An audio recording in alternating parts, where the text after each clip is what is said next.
Critical fire weather to rain, snow, and colder weather. I'm Chief Meteorologist Mike Hurd. Let's dive into your Thursday forecast. Critical fire weather setting up with increasing surface wind, above normal temperatures, low relative humidity. This does include the Gallatin-Custer National Forested areas in southwestern Montana. High pressure still with us, but that's temporary. But upstream there are a pair of powerful storms, and that's definitely going to kick off a cooling and wet weather pattern, and that could begin as early as Friday afternoon. Some scattered rain showers are in here.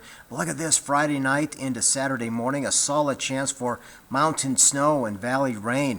Much cooler weather, gusty winds, and again, rain or snow in the lower elevation. Snow likely over most mountains and passes, and accumulating snow is possible above 7,000 feet. So you're looking at a pretty good chance for some moderate snow as you go through the entire weekend. So for Bozeman, it's a rain-snow mix Saturday, snow off and on Sunday into Monday, and then the weather pattern is slightly improving by early next week. In Butte, 72 and windy tomorrow, rain likely Saturday, but snow is possible Sunday, Monday, Tuesday.